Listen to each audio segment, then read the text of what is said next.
Hello, welcome. You're listening to Season 4 of Narcolepsy Navigators, brought to you by Naps for Life CIC. Narcolepsy Navigators is a podcast for raising awareness of these fascinating illnesses through a deep dive into the lives and individuals living with narcolepsy, idiopathic hypersomnia, and Klein-Levin syndrome. I'm Kerry Boga, the founder of Naps for Life CIC, and welcome to our stories. Hi everyone, welcome to Narcolepsy Navigators. I'm Kelly, your host. I have Narcolepsy Type 1. And I'm Liz, your co-host, and I also have narcolepsy with cataplexy. And today we have Jayson, and welcome to his story. How was my weekend? It was great. I just ran half marathon this morning and I took a nap afterward right straight away and then had my lunch with friends. So we celebrate a little bit. Then I head home to get more rest and I just had my dinner finished and now I'm sitting here with two of the people here, Kirby and Liz. Yes. Yeah. Amazing. You ran a half marathon this morning. That's so cool.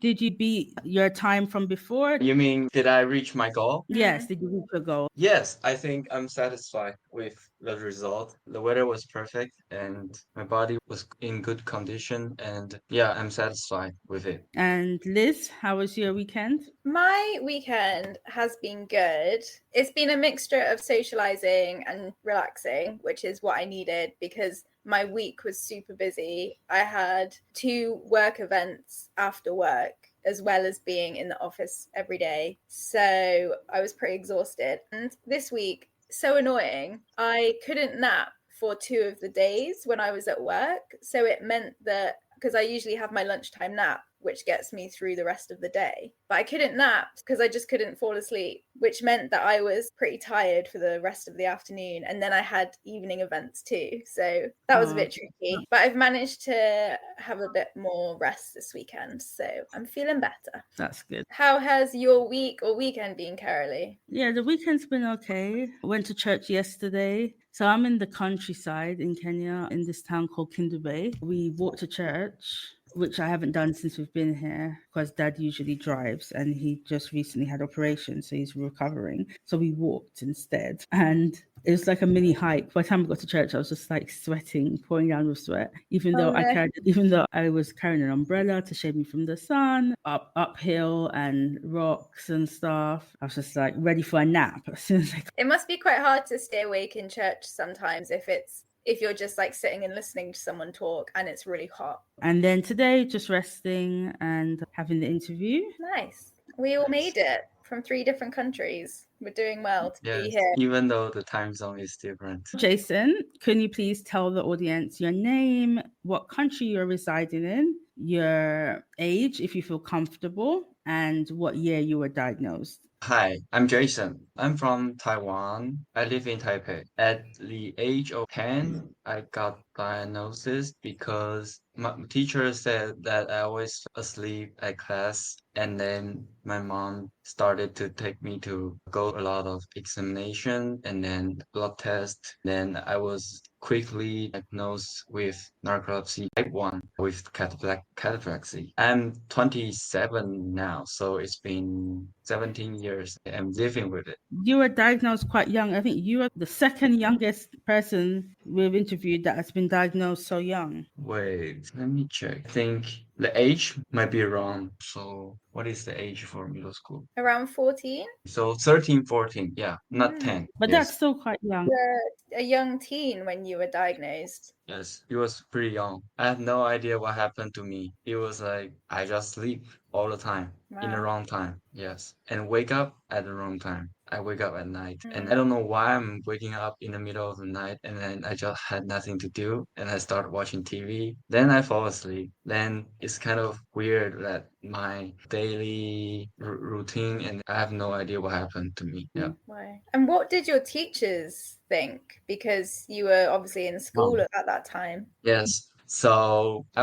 teachers thinks that I'm motivated and I'm just not interested in school and I'm not a good student. And especially in the Asian culture, academic very important. And how did that make you feel? I feel like innocent, and I feel like I cannot control it. But back then, I didn't know. I just wanted to sleep. It wasn't like I can control it. I just feel like because I also do sports. When doing sports, I don't feel that. I always feel energetic when doing sports, and sometimes I have some symptoms. I feel like I might be just having sickness or something, but I never thought it was narcolepsy. I don't know how to deal with it. Had you ever heard of narcolepsy before, or your mum? Had she ever heard of it before? No, but we have a very close doctor friend, and she gave the advice to my mom that it might be the case. So she took me to the doctor, and then we had the examination. So, do you think if you didn't have that doctor friend, it would have taken you longer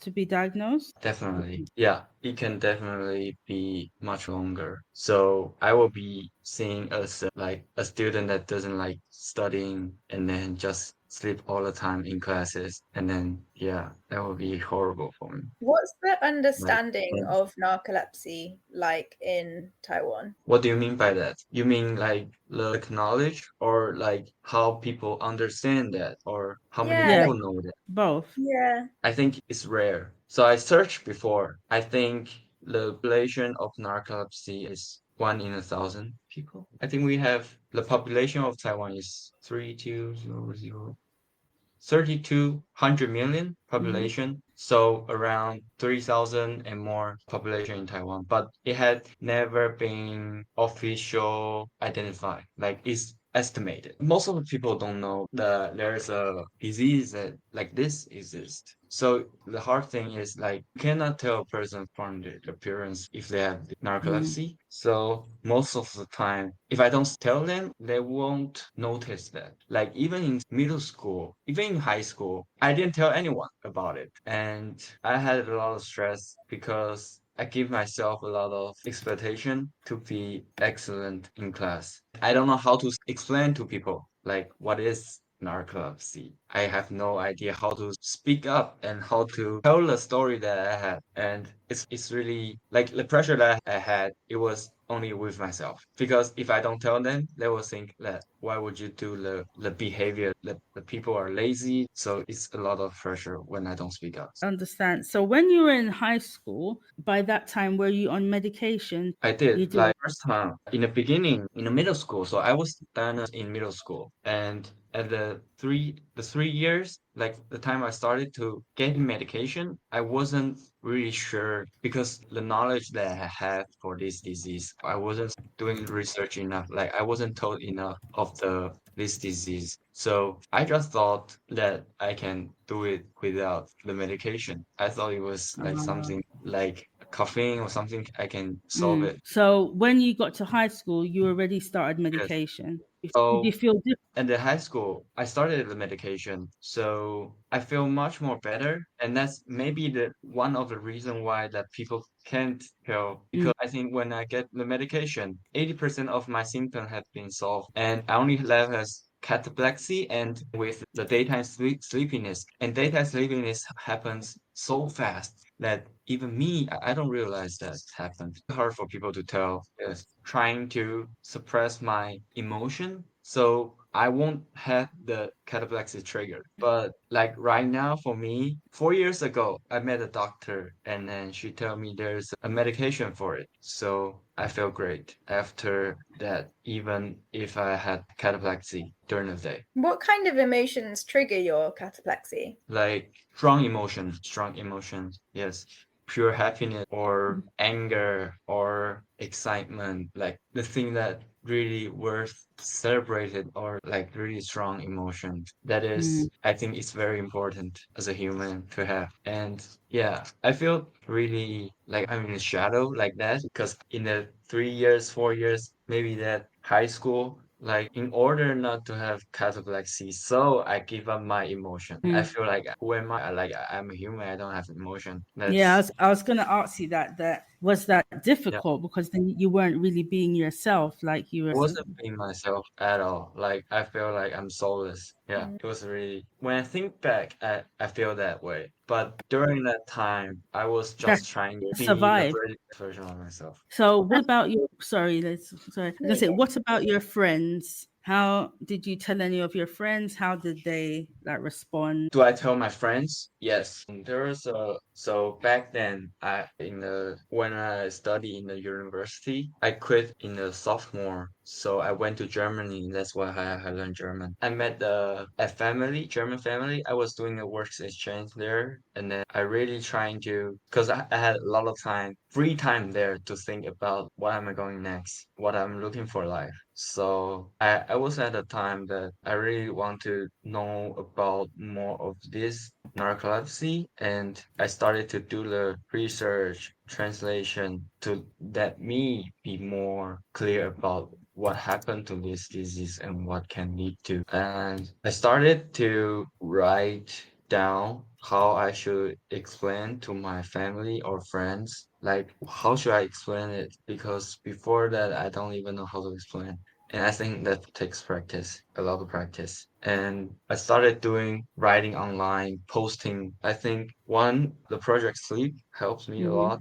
I got a lot of material online, and also I speak English. So I was trying to get the material and then transfer into my language. Like Mm-hmm. I speak Chinese, Mandarin, and I started to share it online. My friends are asking like questions, so I get to practice how I'm gonna explain it. And for me now, it's like I was trying to explain to a lot of people, but it's like every time I go through it with different people. So I had to. So right now I'm trying because some people are just trying to know. Like people just ask why. Like they don't really want to know. Like they just Mm-hmm. ask why. So I only explain to like close people. Like nowadays to be more in detail, like everything. Otherwise, I would just say it is like a sleep disorder. Yes, I would just say that. Yeah. Is there a stigma about narcolepsy or disabilities or health conditions at all in Taiwan, or are people quite accepting of those things? Yes. So this has been like one of my worries and then like the things that I've been thinking about a lot. So narcolepsy hasn't been categorized in a disability. I think there's a rate. There needs to be like certain amount of people that is winning in some number. And then I think one of the doctors said to me that, and he's doing all the narcolepsy research and he created the Narcolepsy Association in Taiwan. He Ah. said that it wasn't able to be categorized in disabilities. So I think it's really hard for people that wasn't able to being categorized in this, but because obviously like people with narcolepsy needs a lot of help. Like it was invisible. So I can tell it's really hard. It's really sad it wasn't able to be qualified in that category. So I still have no idea and it might be in the future. So Hopefully in the future. how about in other country? Because I wasn't very understand what it is in the narcolepsy in other country is it also like this? In Britain, when I was diagnosed at 18, it wasn't categorized then as a disability, but now it is. It took many years. Do you think that because it's not recognized as a disability in Taiwan, that people don't understand the full impact of it when you tell them that you have this condition? Yes, definitely. So I think if it's being categorized in this, it will be like people will know a lot more because, for example, like Yeah. Parkinson's, Yeah. like people get to know a lot more because it will be advertised like in Mm. news or in some ways that media is gonna be like going through a lot with it. But it wasn't in this case. Surprise, mostly. They're just surprised because I look like a sporty guy. I look like a sporty guy, and then it seems to be like it's like completely opposite to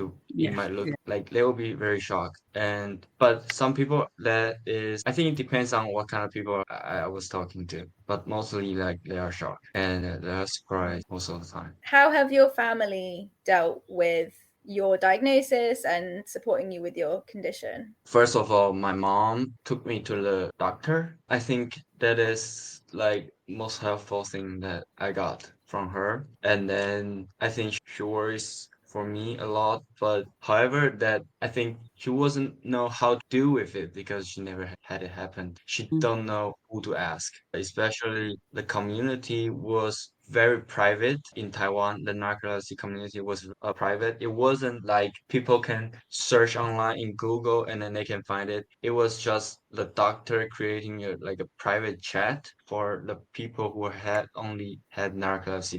They will have discussion in it. So Oh. I think it's the downside for it. But my mom was helpless, I think, one way. But she was trying to help me, definitely. And she tried to help me to get the medication. And she had to try me to the examination. And then she was really helping me. But emotionally, like psychologically, like I really getting a lot from anyone. Like emotional support or something that You don't get that. I wasn't getting from her. Yeah. And I had a brother, he can understand it, but yeah, but most of the time, I think it's on my own. But for relatives, it's different. So relatives doesn't know much about it. They are still very strange to the narcolepsy. But oh yes, and one of the uncle just asked me last week. I was shocked because he asked me that because I do sports often, and then he asked me, "Do you still have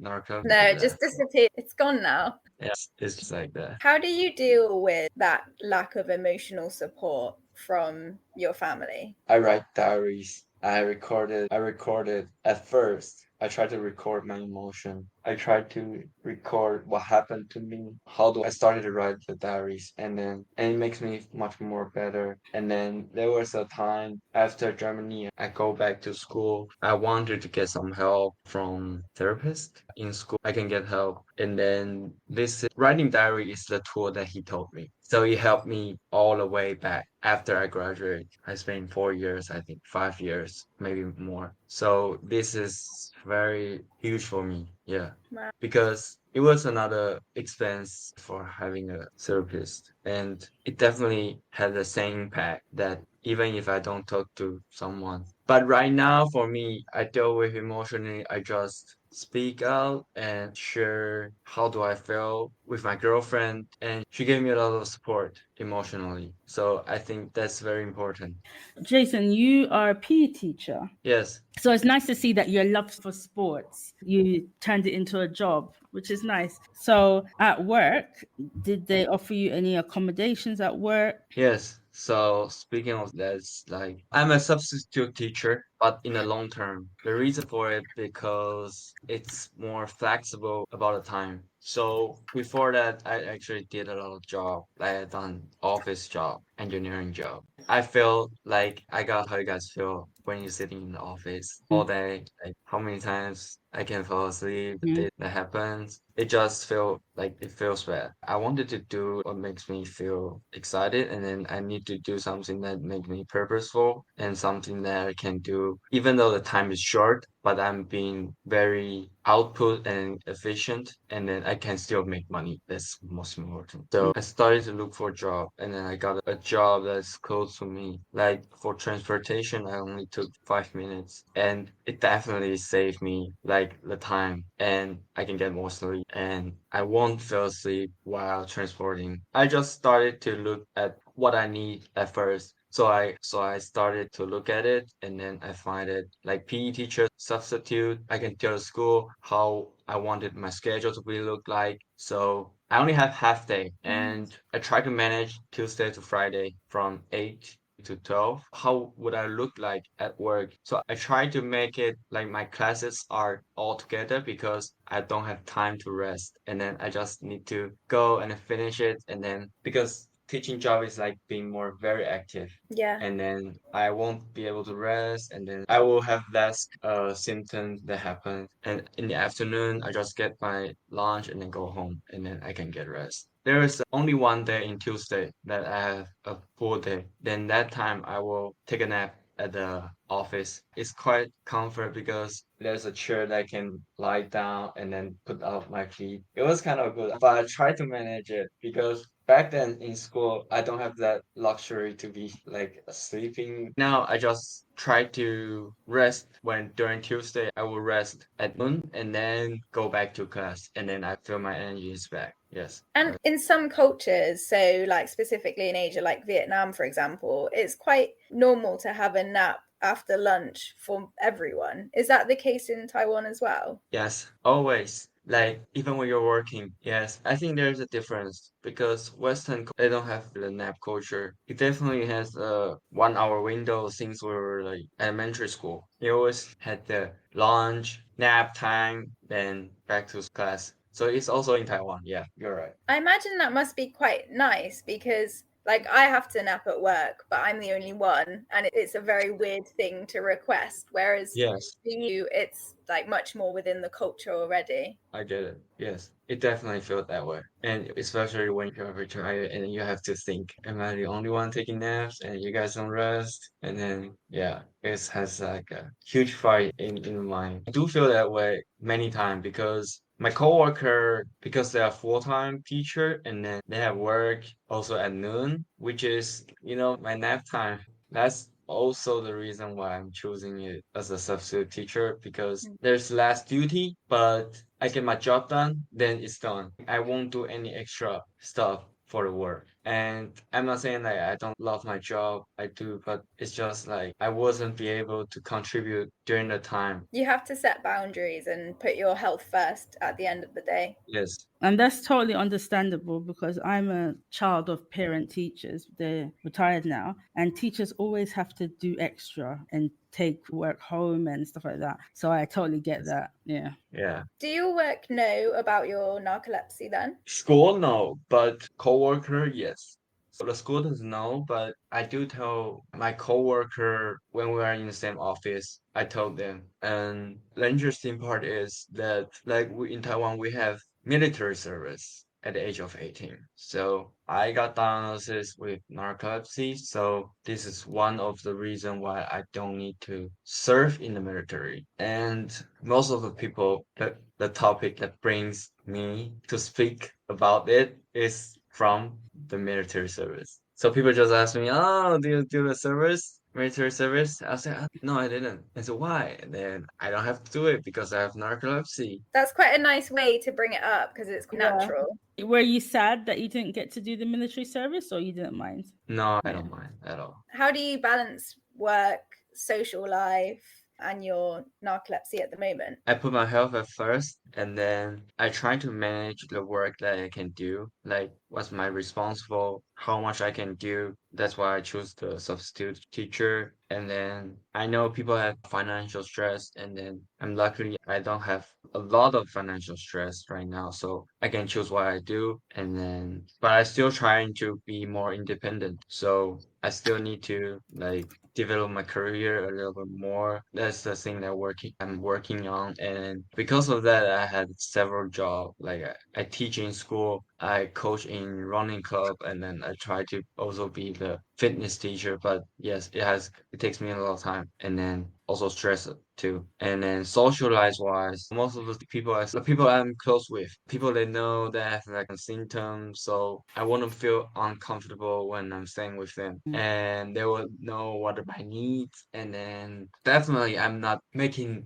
a lot of new friends, like being very socialized. But the people around me, they like doing sports. The people I met along the way doing sports, that's how I get to know them, and that's how I socialize with them. And I think a lot of social life has been also in work, like while in running club. And so, has it impacted your friendships in any way, whether that's in a positive way with your close friends or in a negative way with not socializing with kind of a bigger group? It definitely true.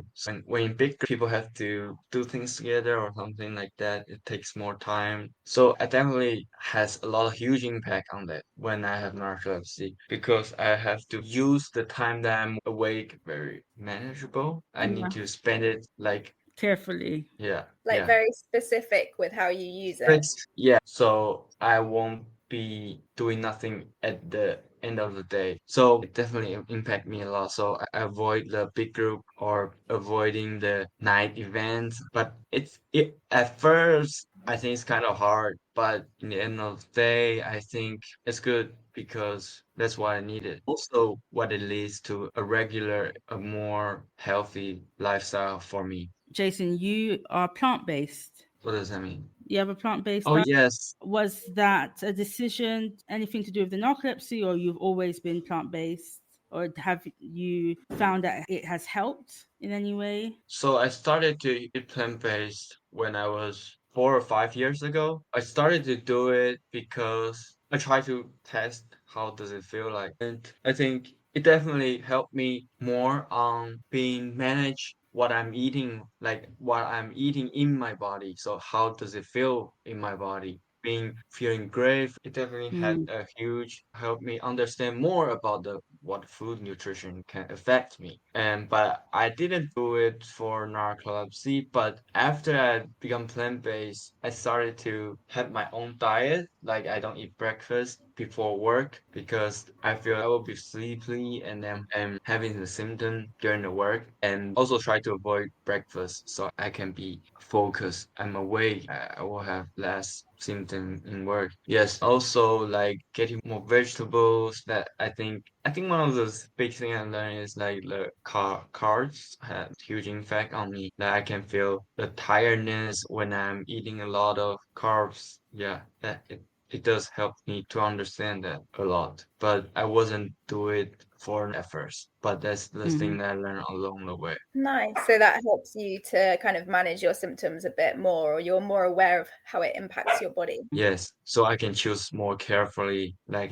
what I'm choosing to eat. Yeah. Yeah, that's On Friday, I had to go to a friend's registry office wedding, and it was right at the time that I would usually nap. So I just had a really light breakfast of literally a banana and a coffee. And I didn't nap the whole day, but I know that's not a good strategy because I should eat 3 meals a day, and I usually do, or if not more. But it was strange, literally like not needing to nap the whole day because I guess not eating it meant that I didn't have that like slump afterwards. But a bad strategy. I'm not recommending that. It was just an emergency situation. Yeah, of course. Like if I can do it, I'm definitely gonna do it. But like during the day, during the break, I will eat some nuts. Like I Mm, won't be empty stomach yeah, because yeah, I still need the energy though. yeah, definitely. It's like trying to find the food that fills you up but doesn't make you crash. Definitely. And Yes. what's the healthcare system like in Taiwan? Have you managed to access medications easily, or is there any difficulties in that area? So yes, fortunately, Taiwan's healthcare is pretty well rounded. Like we have very good healthcare system.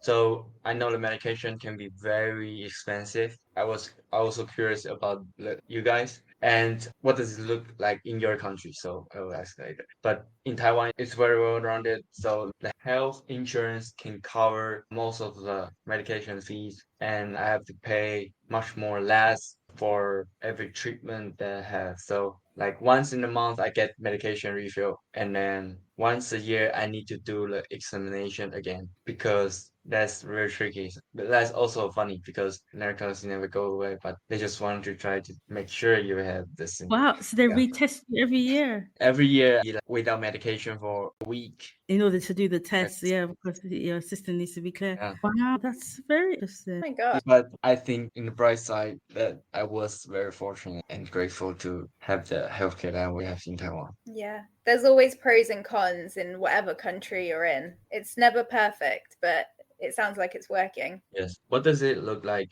in your guys' country? So we have the NHS, which means that it's mostly free healthcare for everyone. So me and Carolee, we live in a similar area. So we have the same healthcare provider, and we just, yeah, we get free medication. Most people with narcolepsy get free medication. Yeah. That's yeah. Oh, nice. That's very. Do you know about the other country? Yeah, I think in America, some of the people we've spoken to, it really varies on where they live. You can pay for private healthcare insurance so that you pay monthly for that, and then the insurance company covers the cost of the medication, but they still have to pay a little bit. I think that's mostly how it works in America. It really varies. I Yeah. also go on. Yeah, it was kind of like that, but it was like everyone can get it in Taiwan. So it's like a health insurance, and we pay monthly for a small amount of money, and then we get the medication. We can get a medication. We can go to a doctor, but most of the fees, like the medication fees, that they have, the insurance will cover. Yeah. That's great. I wanted to ask you as well about kind of fitness and exercise, because obviously you do a lot of it and you're a PE teacher. Do you find that helps your narcolepsy symptoms? Yes, yes. I think the exercise helped me to sleep better at night. So if there's one day that I don't do exercise sports, I will during the night I will wake up many times and then I feel not rested when I wake up. But when I'm a little bit more tired and I exercise, I do some cardio, jog, running, swimming, like at night I can feel much more better during the sleep. Like the quality of the sleeping was much more better. So that's also one of the reasons that I stick to it because it has huge difference. Yeah. I want to get to the point where, like in my early 20s, I used to go gym a lot, and now I'm just so tired I don't have energy to do this anymore. But I want to get back to that and have those benefits that Jason's talking about. I've really got into home workouts because after work, I don't have the energy to go to the gym. So I just do like even a 15-minute workout. I'm trying to do that like several times a week. And it definitely makes me feel better, like lifts my mood, because I find winter a bit depressing. So it gives me a bit of a endorphins buzz, makes my brain happy. Definitely. Yeah, I think for me, like especially doing sports alone, sometimes it will be unmotivated a lot. Like yeah, most of the time I do it alone because of the schedule. But sometimes I just go to like a public place, so go to gym and then go to swimming pool, and it doesn't take a lot of time for me. So I'm pretty lucky. Like where I live, I can be very convenient on going the place that I want to do exercise. Yeah, that's good. It's nice that it's close by. So, one of Yes. the questions I usually ask at the end of the podcast is the red button question. If Yes. you could press a red button and completely get rid of narcolepsy and cataplexy and never have experienced it, would you press it and why? If I have a red button, would I press it? Is that a question? Okay. Yeah. Yes, Good definitely. Because wow, this is hard. I want to take it back. But I think yes, but a little bit more no. Oh wait. I think what narcolepsy had taught me a lot for life. And that's I think also important as a human to have, Mm. like to able to have this kind of like being managing time and being doing things that and saying no to the stuff that you don't like and prioritize your health more. That is definitely something that I learned along the way. But also for yes, if I don't have this disease, I don't have to worry. A lot of stuff that doesn't happen exists, and then I would definitely press it. So I don't. Yeah, I know it's hard. Do I have to choose it? Yes, no. If you had to choose. Oh my gosh. I think yes. Yeah, for my instinct. Yeah, I would just say it right away. Yeah. Yeah, I'll press it. How about you guys? I said no when I did Yeah, mine. Yeah, I think it all depends on the day you are. Like if you had a very true. bad day, you might say yes. But like you, learned so many things from having this that I wouldn't have learned before, and I think it's made Yeah. me a better human being. Okay. Yeah. We would just be too perfect if we didn't have narcolepsy, right? So Yeah, God had to give us something. we'll be ruling the Uh-huh. world. Yeah, true. That's But true. I think cataplexy, more than anything, is the button that I would want to press. Cataplexy? Yeah. True. Wow. That's something that we're thinking for. Yeah. Thanks for asking though. You're welcome. Thanks for coming on to Narcolepsy Navigators and sharing your story, Jason. It's really nice to hear. Can I just say, I'm so impressed that you've done the whole interview at quite late on a Sunday for you in a language that isn't your first language. And it sounds like you have about 4 other languages as well. So you've done very well. Yeah. Oh, thank you. Yeah. I took a long nap in the afternoon, so yeah. That's what So I'm about. yeah, it was quite exciting to share my story with you guys. I've been wanting to do this for a long time, and you guys found me, and then yeah, I said why not? Let's do it. And then yeah, I just love to share with this and meeting people like you guys. So definitely a great experience for me. Wow. Thank Yeah. you. Thank you for coming on. So Yeah. we'd like to end by saying happy napping, everyone. After Okay. 3, 1, 2, 3. Happy Happy napping. napping, Happy everyone. Narcolepsy Navigators is produced by a team of volunteers working for the Naps for Life CIC, which is a non-profit group dedicated to improving the lives of people with sleep disorders through community action. You can help grow our podcast and join our sleep disorder support group by visiting the website www.napsforlife.com. If you or someone you know has a sleep disorder and would like to share your story on Narcolepsy Navigators, please email us at narcolepsynavigators@gmail.com. You can also support us by donating at the website. Happy napping, everyone.